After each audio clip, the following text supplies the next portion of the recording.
السلام علیکم ناظرین، ہمارے چینل کو سبسکرائب کریں اور ساتھ ہی ساتھ بیل آئیکن کو ضرور دبائیں تاکہ آپ کو ہمارے نئے آنے والی ویڈیو کی نوٹیفیکیشن مل سکے، اور ویڈیو پسند آنے کی صورت میں اس کو لائک، کمنٹ اور شیئر کرنا بھی نہ بھولیں۔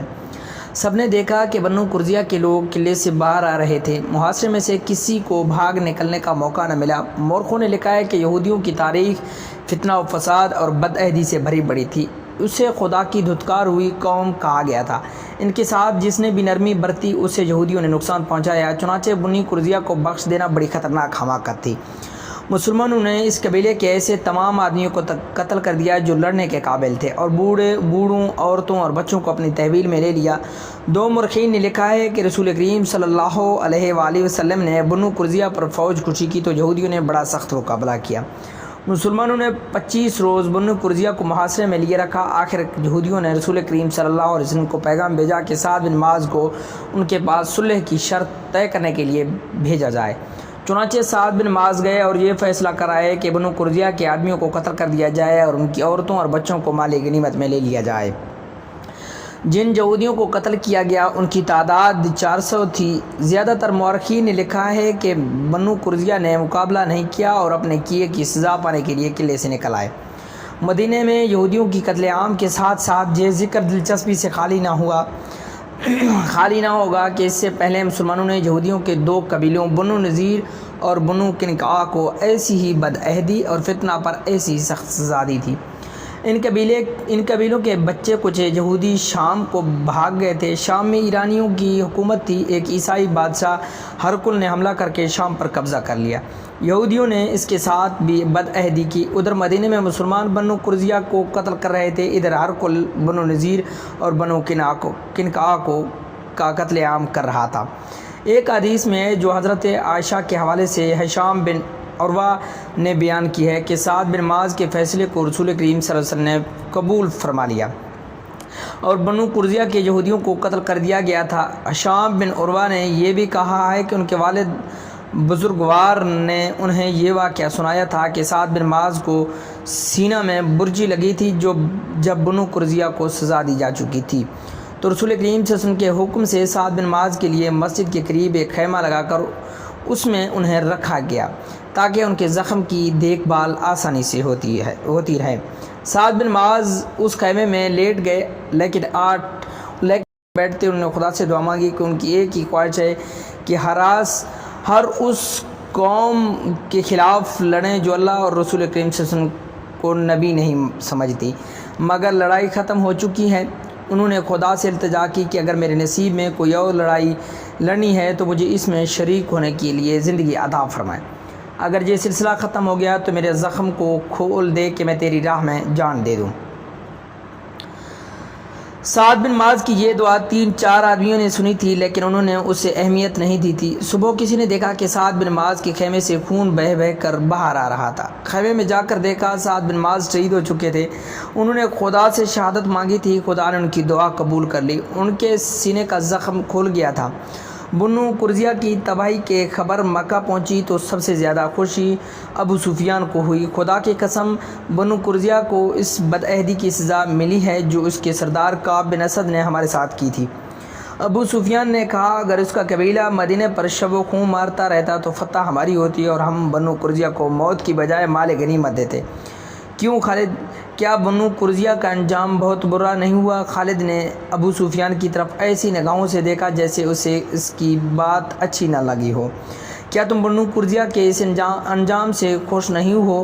خالد، ابو سفیان نے پوچھا۔ مدینے سے پسپائی کا دکھ اتنا زیادہ ہے کہ بڑی سے بڑی خوشی بھی میرا یہ دکھ ہلکا نہیں کر سکتی، خالد نے کہا۔ بدعہد کی دوستی دشمنی سے زیادہ خطرناک ہوتی ہے۔ کیا تم مجھے بتا سکتے ہو کہ یہودیوں نے کس کے ساتھ وفا کی ہے؟ اپنے بیٹیوں کو یہودیت کے تحفظ اور فروغ کے لیے دوسرے قوموں کے آدمیوں کی عیاشی کا ذریعہ بنانے والی قوم پر بھروسہ نہیں کیا جا سکتا۔ خالد اب خاموش رہنے لگا تھا۔ اسے کوئی زبردستی بلاتا تو وہ جھنجھلا اٹھتا تھا۔ اس کے قبیلے کا سردار ابو سفیان اس سے گھبرانے لگا تھا۔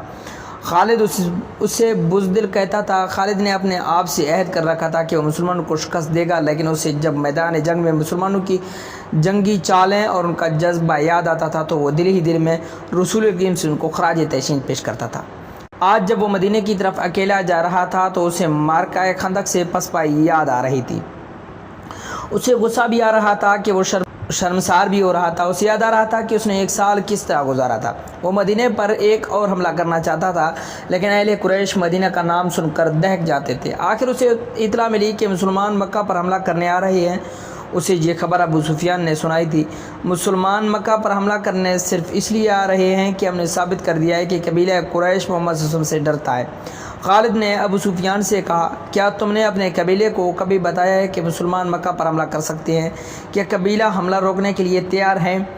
اب اس بحث کا وقت نہیں ہے کہ ہم نے کیا کیا اور کیا نہیں کیا۔ ابو سفیان نے کہا، مجھے اطلاع دینے والے نے بتایا ہے کہ مسلمانوں کی تعداد تقریباً 1,500 ہے۔ تم کچھ سوچ سکتے ہو؟ میں سوچ چکا ہوں۔ خالد نے کہا، مجھے 300 سوار دے دو، میں مسلمانوں کو راستے میں روک لوں گا۔ میں قرع الغیم کی پہاڑیوں میں گھات لگاؤں گا اور اسی درے سے گزر کر آئیں گے، میں انہیں پہاڑیوں میں بکھیر کر مار دوں گا۔ تم جتنے سوار چاہو لے لو، ابو سفیان نے کہا، اور فوراً روانہ ہو جاؤ، ایسا نہ ہو کہ وہ درے سے گزر آئیں۔ خالد کو آج یاد آ رہا تھا کہ اس خبر نے اس کے جسم میں نئی روح پھونک دی تھی۔ اس نے اسی روز 300 سوار تیار کر لیے تھے۔ مسلمانوں کی تعداد 1,400 تھی، ان میں زیادہ تر نفری پیادہ تھی۔ خالد خوش تھا کہ اپنے سواروں کی قیادت اس کے ہاتھ میں ہے۔ اب ابو سفیان اس کے سر پر سوار نہیں تھا، سب فیصلے اسے خود کرنے تھے۔ وہ مسلمانوں کو فیصلہ کن شکست دینے کے لیے روانہ ہوا۔ خالد کچھ دیر آرام کر کے اور گھوڑا کو پانی پلا کر چل پڑا۔ خالد بڑی مضبوط شخصیت کا آدمی تھا۔ اس کے ذہن میں خواہش کم اور ارادے زیادہ ہوا کرتے تھے اور ذہن کو اپنے قبضے میں رکھا کرتا تھا، مگر مدینہ کو جاتے ہوئے ذہن اس پر قابض ہو جاتا تھا کہ یادوں کی تھیپڑے تھے کہ جو اسے طوفانی سمندر میں بہتے ہوئی کشتی کی طرح پٹخ رہے تھے۔ کبھی اس کی ذہنی کیفیت ایسی ہو جاتی جیسے وہ مدینہ بہت جلد پہنچنا چاہتا ہو، اور کبھی یوں جیسے اسے کہیں بھی پہنچنے کی جلدی نہ ہو۔ اس کی آنکھوں کے آگے منزل سیراب بن جاتی اور دور ہی دور ہٹتی نظر آتی تھی۔ گھوڑا اپنے سوار کے ذہنی خلفشار سے بے خبر چلا جا رہا تھا۔ سوار نے اپنے سر کو جھٹکا کر گرد و بیش کو دیکھا اور وہ ذرا بلند جگہ پر جا رہا تھا۔ افق سے احد کا سلسلہ